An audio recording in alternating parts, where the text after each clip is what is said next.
खबर 24 live news. नमस्कार, मैं अक्षय पटेल, खबर 24 लाइव न्यूज से मैं आज सभी देशवासियों क्षेत्रवासियों को गणतंत्र दिवस की हार्दिक शुभकामनाएं देता हूं। बता दें, ले चलते हैं मड़ियाओं विधानसभा में, जहां पे समाज सेवी आनंद दुबे से आज हमारे चैनल की खास बातचीत। आइए ले चलते हैं, दिखाते हैं कुछ खास। और आप सबको गणतंत्र दिवस की हार्दिक शुभकामनाएं। और 370 विधानसभा मड़ियाओं के समस्त क्षेत्रवासियों को गणतंत्र दिवस की हार्दिक बधाई और शुभकामनाएं देता हूं। गणतंत्र दिवस इस बार विशेष भी है क्योंकि इस गणतंत्र दिवस के आसपास चुनाव का माहौल भी है। ऐसे में सर, आपने भी अपना दल से दावेदारी ठोकी है, तो आप किन मुद्दों पर चुनाव लड़ने वाले हैं?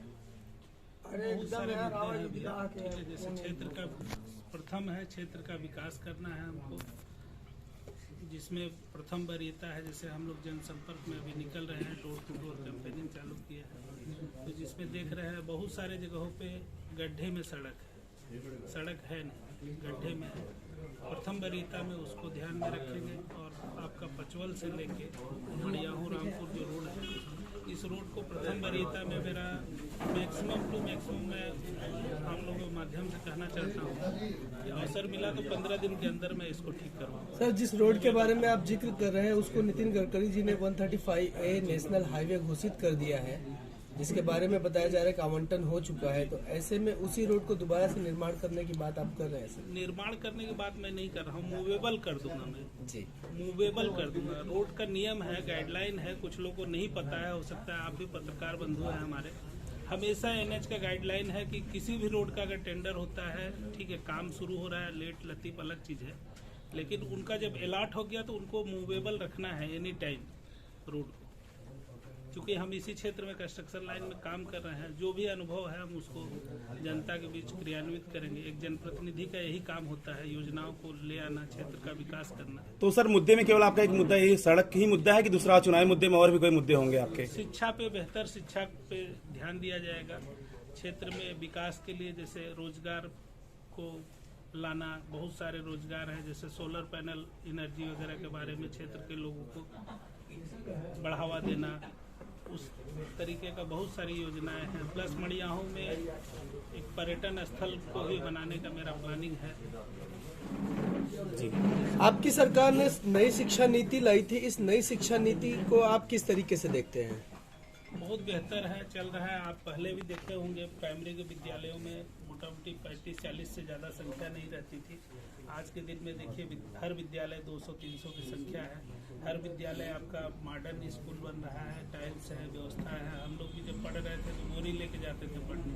आज स्थिति ये है, हर स्कूल में, प्राइमरी स्कूलों में डेस्क है, बेंच है, सारी व्यवस्थाएं हैं।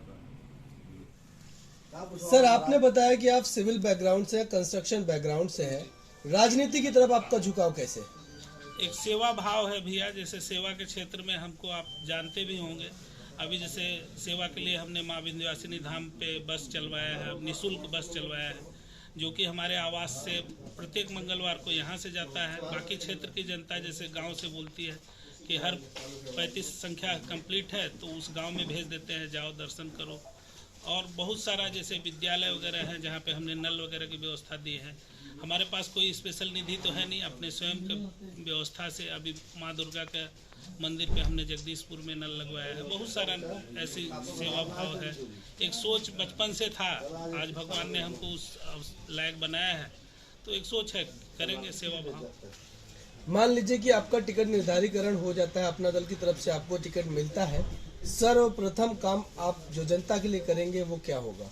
सर्वप्रथम काम तो अभी तो भैया मेरा मेन काम रहेगा, डोर टू डोर जाके देवतुल्य जनता से सबसे मिलना है।